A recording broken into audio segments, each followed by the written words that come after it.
Just to show you how our controls work, the ratio, which actually digitally switches in and out different circuits, is controlled by a single button which steps through the ratios.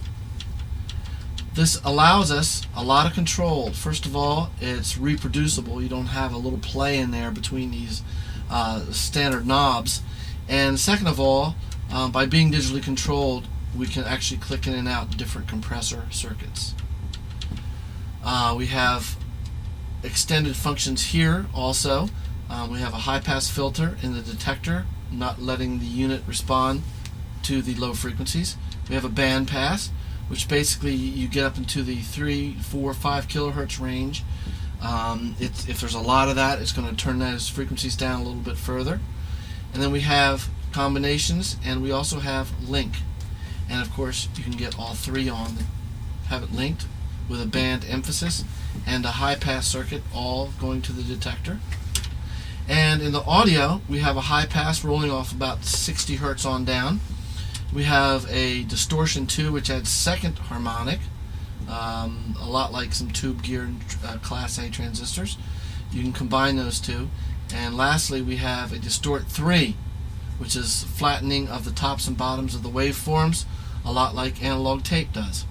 And again, you can combine that with high pass and have a new combination. Over here, we have highly calibrated knobs. You probably won't be able to see the ticks, but between each one of these numbers, I'm on 4 here, to 5, there are 10 high-resolution ticks. And we put those there because we calibrate these units so that those ticks are actually useful increments. All of our knobs have those ticks, and as you can see, the knobs are huge. We thought that part of the feel of the older units is the large knobs, and we made our own custom knobs for this unit. And finally, we use great big writing, so if you're in live shows or in a dark area, you shouldn't have any trouble reading any of this stuff from a distance. You can see this bar graph is 4.5 inches. You can read that. That's the biggest bar graph you're probably going to see on any single box. That lets you read it from quite a few feet away, making things very obvious. And again, we squeeze it all into a little box.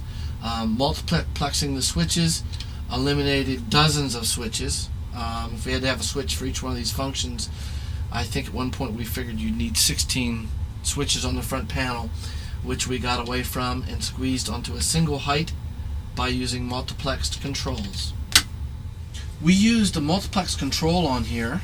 The ratio button, for instance, which clicks in and out different ratios, is a stepped function. As you push each button, you click through the different ratios, which effectively click in different circuitry. This allows us to be very reproducible and also obviously resettable. We give you bright LEDs, a bright bar graph, and each one of the ratios, except for the lowest 3, has a different color, which makes it easy to know where you are from a distance. You can be sitting in the front of a control room or at a stage and quickly see if you're in Nuke, which is a blue LED and the highest of all ratios. One of the other things we indicate on the front panel is the internal operating levels. You can see this yellow LED blinking right here.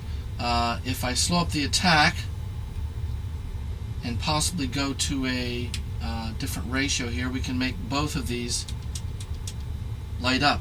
This is red line, indicating that we're really adding some harmonic distortion to it, where you can back down the level and add 1% distortion, which is pretty much tape operating level type distortion.